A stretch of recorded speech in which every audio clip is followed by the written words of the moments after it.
Welcome to the Full-Time Drones Podcast, the show where we take a deep dive into the world of unmanned aerial vehicles and explore their many applications. We'll be speaking with experts and innovators in the field to discuss topics such as drone regulations, emerging technologies, and exciting new applications for UAVs. We will focus our discussions on the current and future opportunities for full-time work in the space.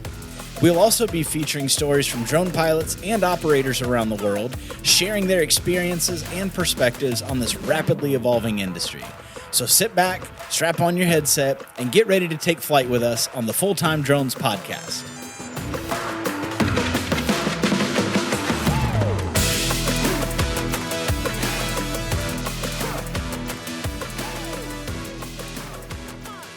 Hey, what's up, guys, and welcome back to the Full-Time Drones Podcast. I am Kyle, and I'll be your host for this season. And we're going to switch things up a little bit today.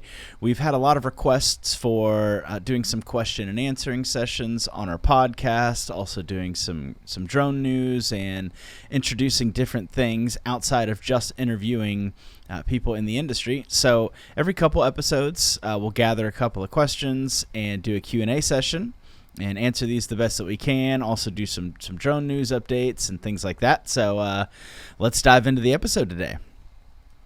So the first thing we'll go over is some of the industry news. For those of you who kind of keep a pulse on things, coming up here in September the 5th through the 7th, we have the Commercial UAV Expo in Las Vegas. So if you are going, let us know. I'll be there Tuesday and Wednesday, the 5th and the 6th. Have to get back, have a project that we just could not get moved on the 7th, so I'll be flying out Wednesday night.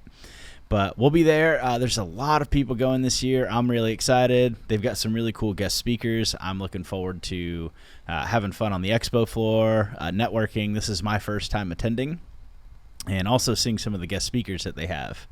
And then outside of that, we're also sneaking up on the September 16th deadline for remote ID. There's been a lot of rumor and speculation that it's going to get pushed back. They have not confirmed or verified that yet. So I would highly recommend checking out the DSP Alliance with Vic Moss. He has a list of manufacturers that have been approved for remote ID modules, and he's also putting out really good information. He's got a Facebook group, I think it's Commercial Drone Pilots, where he updates. So he will keep you on the forefront of a lot of that type of news. I know a lot of us in the industry rely on him and the work that they're doing to get as up-to-date information as we can. And then in some educational news, we're really close to launching our platform. I do not think we're going to make our, initially we set out for a Labor Day weekend launch, and I don't think that I'm going to be completely comfortable enough with where we're at to actually push the launch for that date. I think we're going to push back just a little bit.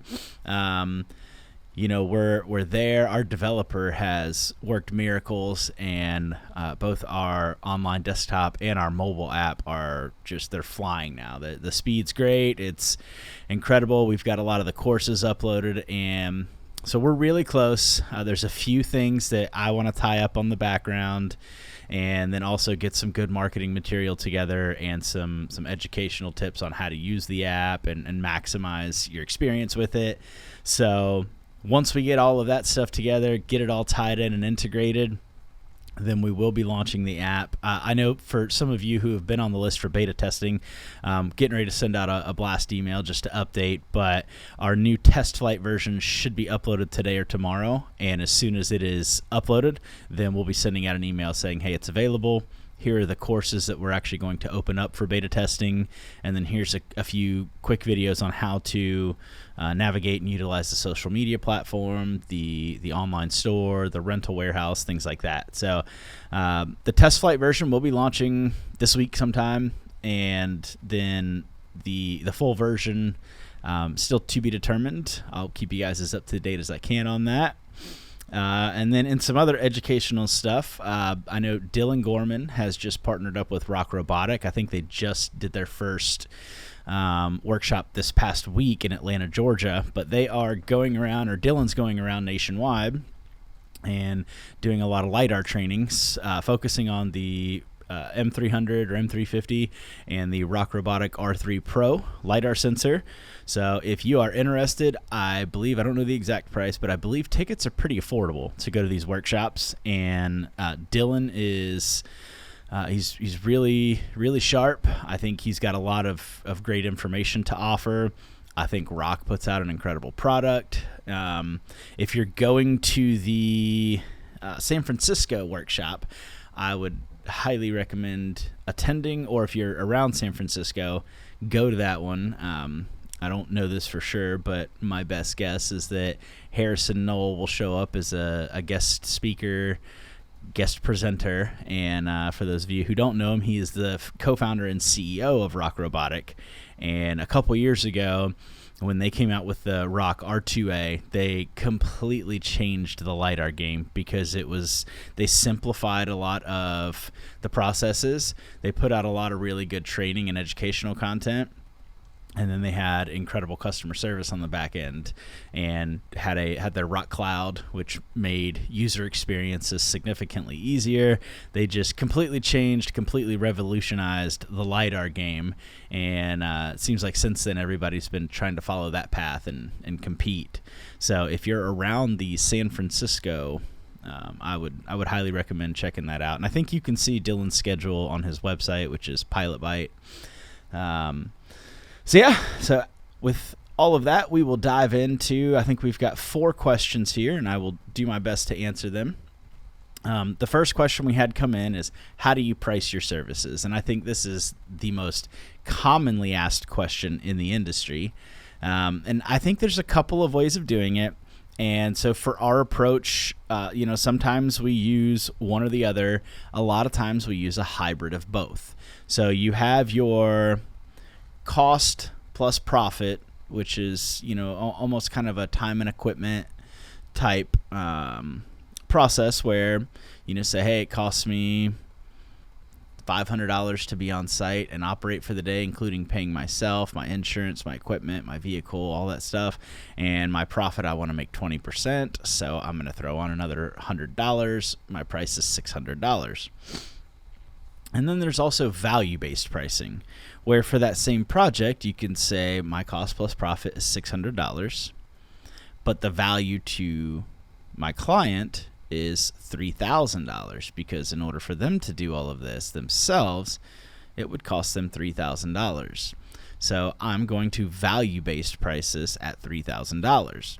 Now, I do think a lot of times that value-based pricing is overshooting, because people are typically reaching out to us to say, hey, I have a problem, I need it solved faster and cheaper than I could do it myself. So we typically like to use a hybrid approach, where I will look at the scenario and say, our cost is $500, our profit is $100, so our $600 cost price, and then the value is $3,000. And based on what these guys want, I'm going to find a price in the middle. And a lot of it comes from my relationship with the client. If it's a one-off project or a continuous, we're working with them, whether it be once a year, once every 6 months, or if we work with them day to day, I'll factor that in. I will also factor in, what is it worth to them to get this significantly faster? Are, we going to shift things around within our company to make this happen for them faster, or is this just a typical job that we can schedule out for next week sometime and we'll get it done and get it processed and sent back over? So I will usually factor all of those things in and come up with a hybrid price, somewhere between my $600 cost and profit and the $3,000 value for the client. Now, this is especially helpful in LiDAR services, because right now, to do a traditional topographic map, like for example, we did it ended up being about a 1,700 acre project. The initial part of it was 1,200 acres. We added on another 500 acres, so a 1,700 acre project. Well, typically the guy charges about $300 an acre to do topo work in the state of Florida. But because it was a developer that he had worked with, for a long time, and it wasn't being utilized, it was being utilized to split up the land and to figure out where they were going to do commercial development and then what they were just going to leave. So I believe he ended up pricing it somewhere around $200 an acre. And for us, like I could say my cost to be out there all day is about $3,000 or $3,500 because we're running the heck out of our batteries. We've got some expensive equipment up in the air. And so let's say $3,000 was our price per day. It took us 2 full days to capture all of this. So $6,000 is my cost to be there. And it's going to take a couple $1,000s in back-end processing. So let's say I'm somewhere around $10,000 was my cost plus profit of where I wanted to be on this project. But then I also look at the value of this, and it's somewhere in the $200,000 to $300,000 range that the surveyor is going to get for this. And it was a swampland, overgrown brush and trees. A lot of it was not accessible by vehicle. We had to use ATVs to get in there. It was just a mess. Now, the one thing that he did provide is he set up about 250 aerial targets for us, control points. He shot in known monuments so we could set up our base station on them. And that takes a lot of field work out of what we have to do. So we factored all of that in and ended up pricing it somewhere around, I think it was like $23 or $25 an acre, which sounds really cheap, but it's also at 1,700 acres, winds up being about a $50,000 project for 2 days in the field and for about 3 or 4 days on the back end processing, just tying the flights together and making sure our accuracy's there and exporting contour files, all of that stuff. So we go from its $10,000 cost to its $250,000 value. Where's the sweet spot in there? And because we had worked with this guy a lot, and he does continue to throw a lot of work our way, we kind of went on the lower end of that. But it's still great money to make $50,000 in basically a week's worth of work, and doing it with 2 people in the field and 1 person on the back end processing. So I think for pricing, I have found that to be the best approach. You do have some time and equipment stuff where somebody says, hey, I just need you on site. I don't know how much I'm going to use you. I don't know what my final deliverable is. And, I think when you get to that point, you figure out what is my time worth to pay myself for my equipment, for my vehicle, for all of my insurance needs, and then, my profit. What do I want to profit on top of that? And figure out what that costs per hour. And so now you have a time and equipment rate where you can say it's $150 an hour or $300 an hour, whatever your rate is, and have minimums. It's not, especially in like construction and utility and some of the more professional industries, it is very common to have time and equipment rates and to have minimum work days. Even on rain days, you have, if we get rained out and you don't call it within 24 hours, you have to pay the guys a minimum of 4 hours. If they show up to the yard and can't work for the day, you still have to pay the guys a minimum of 4 hours. So having your minimum work rate in there, so hourly rate at a minimum of 4 hours, and then the hourly rate or the time and equipment rate drops a little bit on our minimum of 8 hours. And so that's when we do get those projects, that's how we price them. We don't get a lot of those. We typically try to work on our cost and our value pricing more so than just showing up. I mean, we do some some surveillance stuff, or not surveillance, but some working with like law enforcement, and they've got a big big event going on, and so they want drones with thermal imaging and spotlights as another tool to help. And of all the times we've done it, we've never had any action, so it's I won't say disappointing, because it would have been kind of intimidating if that was actually going on. But we still get paid X amount of dollars per hour to be on site, be available, and ready to launch at any given time. So that's how we approach pricing. I'm sure there's other ways to do it, but this is what we have found is most effective, and we have the most success with, and our clients are very happy with it. So we haven't ever really needed to sway beyond that. So the next question we got, and this is one of my favorite questions because it's you get a lot of really good answers. What is the best drone if you're starting out and you're not 100% sure what market you want to go into? And there's a lot of great options out there. Early on, DJI put a lot of tools into each drone, and then it seems lately they have taken one great tool and put it in a drone, but that's it. And so like their whole Mavic 3, I think they've got 9 or 10 different Mavic 3s now, and they all do one thing really well. You get lucky and some of them do two things really well, like the Mavic 3 multispectral. You can actually do multispectral scans, and you have the wide angle mechanical shutter, so you can do regular mapping with it as well.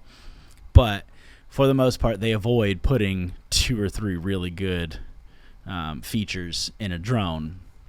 So with that, I still personally think from a creative background, from an industrial working in telecom and utility inspections and mapping and all of these other industries, that you cannot beat the Phantom 4 Pro, especially if you get the version 2. It's got the OcuSync in it. It's got the dual band channels for frequency. You can switch back and forth between 2.4 and 5.8, which is important when you're doing telecom inspections.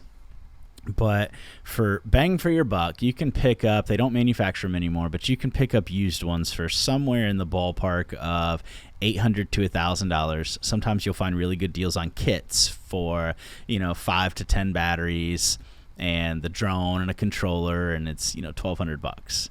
So for $1,200, you've got a drone that has a 1-inch 20 megapixel camera sensor.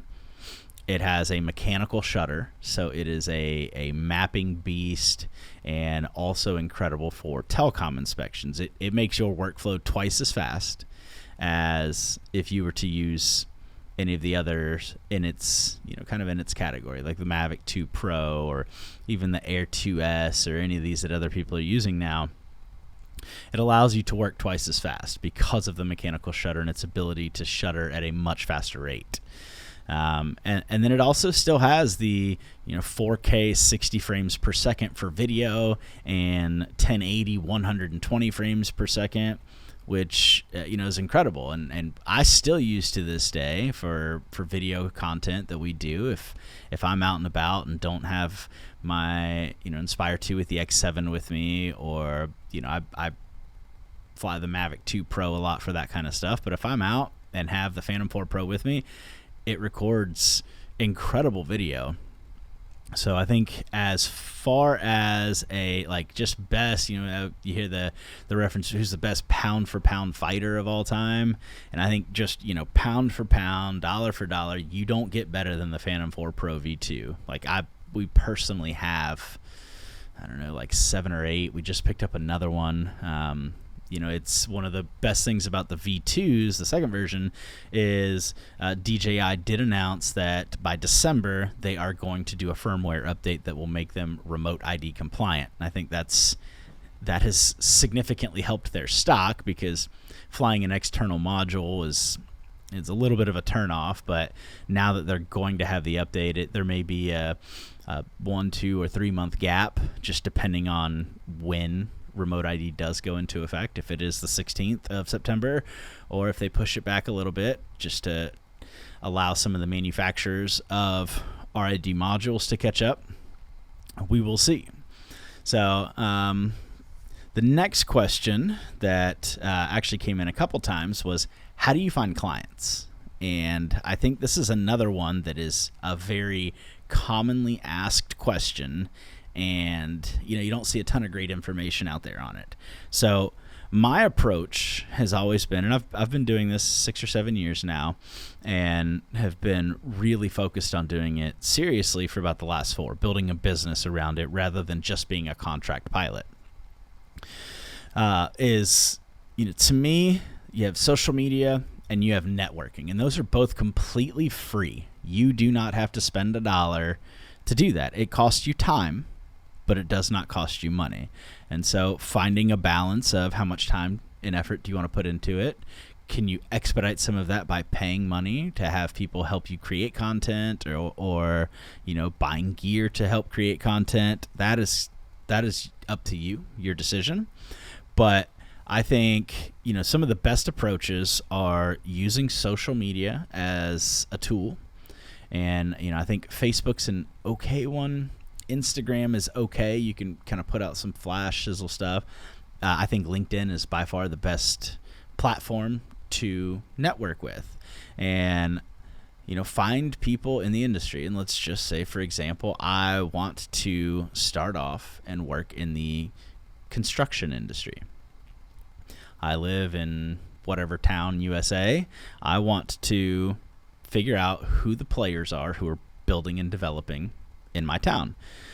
You can use LinkedIn. You can go online. You can look for hashtags. You can look for groups. You can look for people within your geographical region, and you start finding these people. You find these companies. And okay, I have found 3 companies that do this, and they have multiple multi-million-dollar projects going on at all times. I'm going to drive by one of their sites and just check it out. Looks incredible. They've got cranes, they've got dozers, they've got all this really heavy equipment, and it's impressive how quickly they make progress. So now I'm going to again research that company some more and figure out who it is I think I need to network with in order to get in good with them and offer my services. And so first thing is, you want to have some type of portfolio piece. I know there is the approach of I'll offer my services for free, and I do think that is a good approach for building a portfolio, but be careful with it. Don't offer it to somebody you want to work long term with. Offer it to somebody that you think they're never going to use your service unless it's free, and you just want to do a one-off, and you get something out of it as well. You get to build a portfolio piece. You get to say that you worked with this, big company, and you can even have a contract drawn up saying that I'm not charging for services. I do own the rights to all of the video captured, but I am going to deliver you, a video or a progress, update, whether it be photos, video, or some actual type of report, and say I'm going to allow you to use this for, your own internal use and for marketing purposes, but I own the rights to everything. And so now you get something out of that. If you find companies you do think you can have a long-term relationship with, do not offer free services, because then they're going to look at you as invaluable, or not valuable, because you're offering services for free. So it's hard to change their thought on the value of your service. So I would go in with a portfolio piece and find the right person, whether that be the marketing manager or the project manager or an on-site foreman, whoever you think it is you might need to reach out to, and I would network with them. And this is not a quick, easy thing. Like, this is something that takes time, takes 6 to 12 months to do a really good job. And so you connect with them on LinkedIn, or you connect with them on Facebook, and you start putting out content catered towards them. Like, hey, commercial progress updates on projects in Cincinnati, Ohio. Here's the value that it provides to the clients. Here's some really cool marketing material that my clients are using. And you start putting out these fun sizzle videos that are attention grabbers. And as you start doing that kind of stuff, you're trying to get these people to engage with you. You're creating the idea that you are really good at what you do and your service is valued by your clients. Once you've created that image, these people start to look at you that way. And that's when you have the opportunity to get in and, maybe figure out, hey, what are some networking events in my area in person that these people attend, because I want to show up. And you're wearing your branded shirt, you've got either business cards, or you've got a QR code for your link tree or anything like that. And You go to these meetings and you say, oh, hey, I see you guys are doing all this work over on such and such street. Man, it looks incredible. I actually just for fun one day put the drone up, and it is, man, y'all are killing it. I think great job. Like I'm excited to see all of your progress updates. Yeah, so what are you talking about? Yeah, your drone progress updates, the reporting you do, all that stuff. I mean, you guys are a big company, I assume you guys are putting all this stuff together. And so if they're not, or if they're not happy with who they use, you're now creating, again, the idea that you've paid attention and that you care about the final product for them. And so now this girl starts to think, wow, this is really impressive. They start paying more attention to you on social media. So this is not a cold call, I'm going to get a sale tomorrow. I mean, cold calling is an approach. It's not one that I see a high success rate with. But when you nurture a client like this, it typically ends up being a long-term client. And so for me, I find way more value in working with those type of clients than to continue trying to one-off my way through growing a business. I do not find any success in that. You put a lot of time and effort into making sure that you deliver a really valuable product, both in quality and in impact for the company.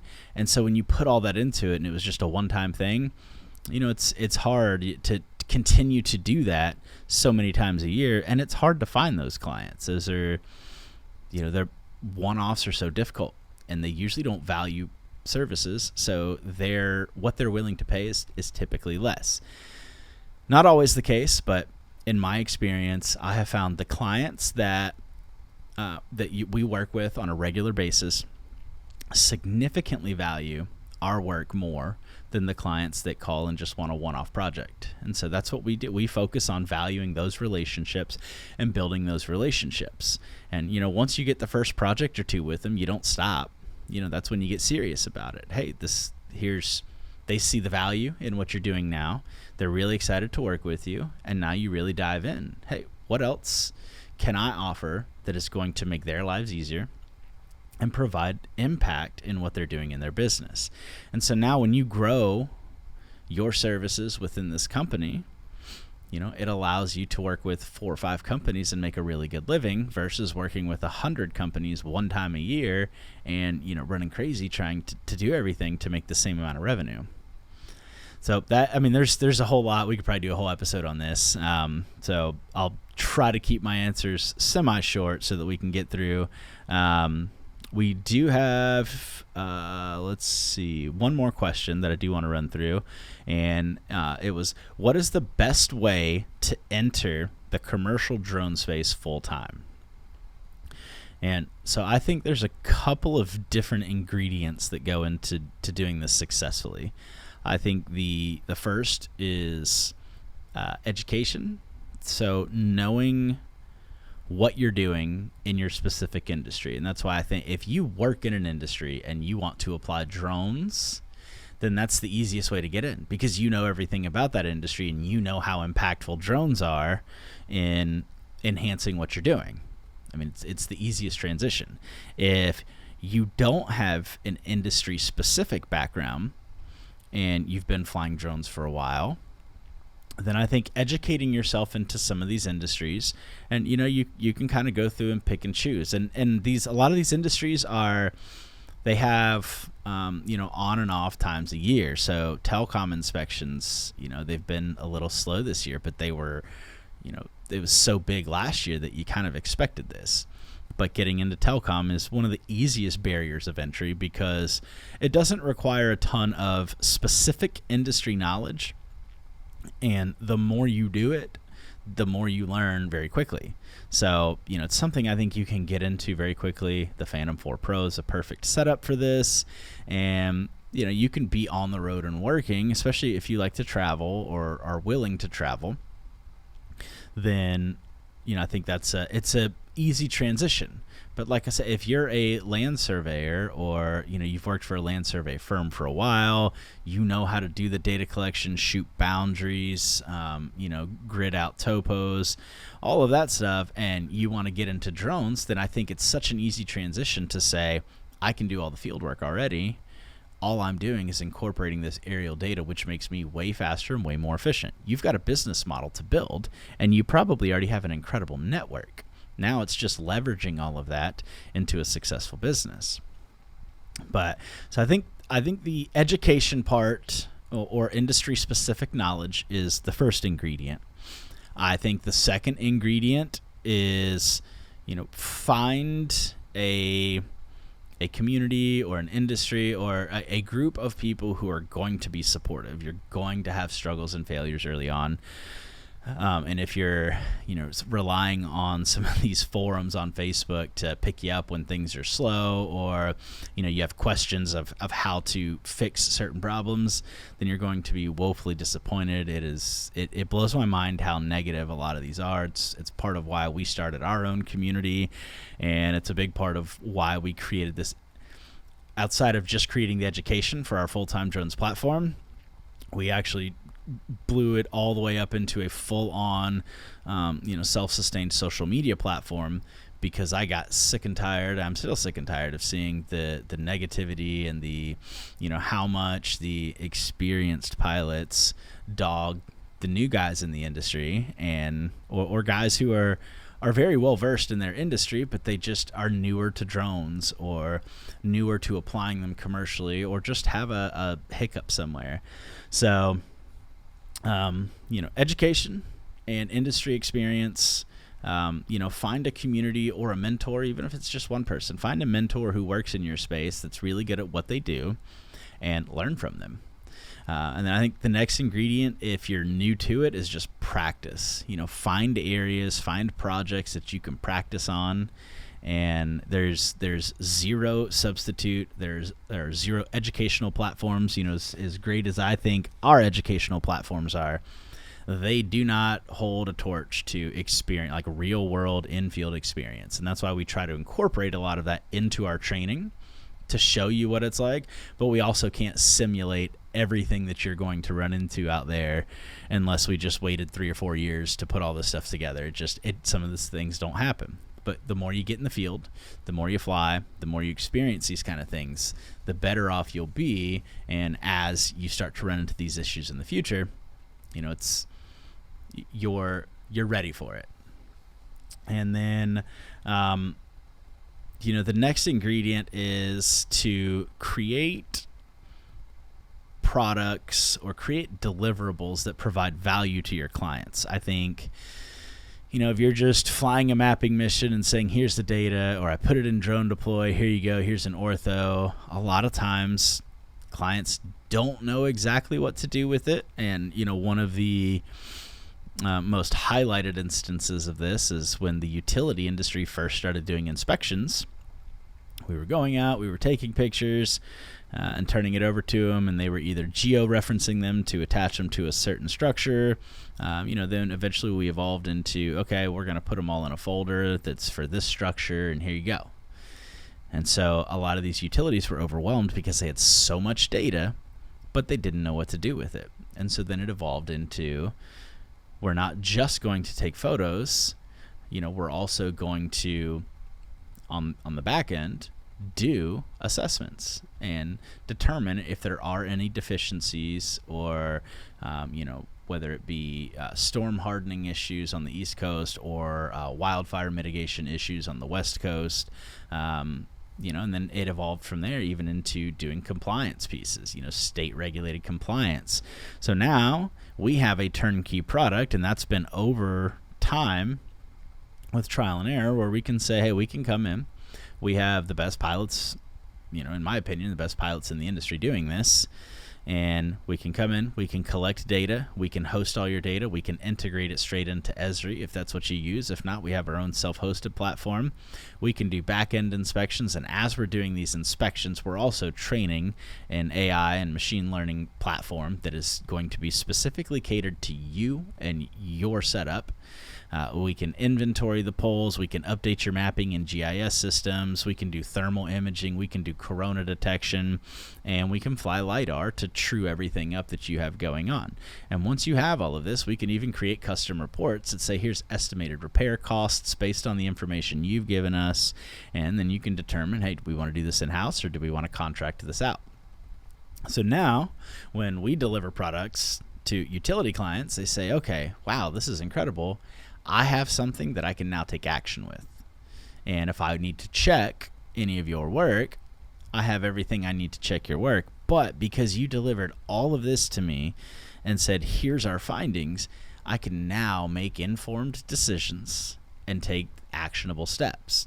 And so that has been the biggest evolution in utility inspections, and very similar with telecom inspections. Now the software company we work with, they have AI and machine learning models that can do all of these reports from tilt plumb and azimuth reports, and so they're able to take all this information and turn it over to whether it be the site owners themselves or the carriers who have their equipment on these towers, and they can say, okay, based on all of this, we're not getting the reliability out of the setup that we need. We need to go in and do some construction and tweak some things. We need to upgrade equipment, or hey, we're really happy with everything on this setup. Now we know for sure we're good.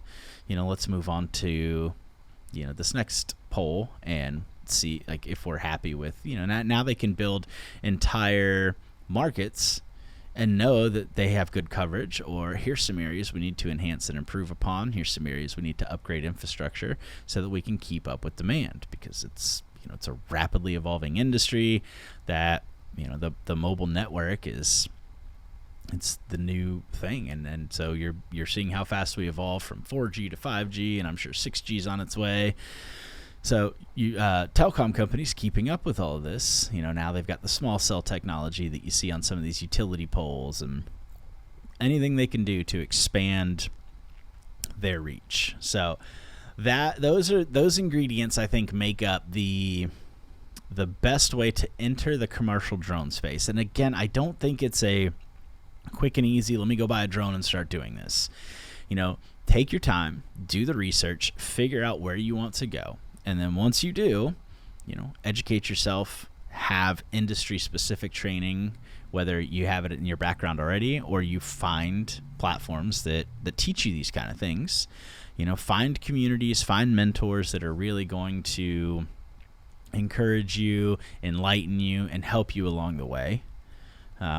Create a deliverable and a product that your customer finds so much value in that they continue to grow with you, and then solve clients' problems. If you can solve problems, then people will continue to go back to you. It is as simple as that. So that's going to wrap up our episode for today. Like I said, if you are going to be at the Commercial UAV Expo in a few weeks, let me know. I'd love to connect. I'm looking forward to networking for the 2 days that I will be there. Looking forward to seeing what's on the horizon for the drone industry. And, you also might even get featured in one of our Day in the Life episodes. We'll be filming an episode out there.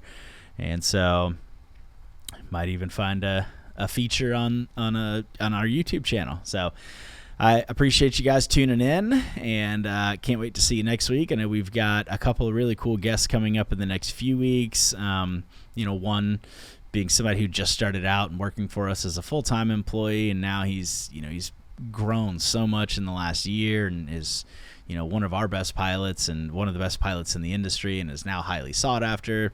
And then we're also going to be talking with some guys who are well connected with the FAA and with all the drone news and everything going on. And that episode should release right around the time of remote ID, so should have some good up-to-date information on that as well. Thanks for tuning in, guys, and we will catch you next time.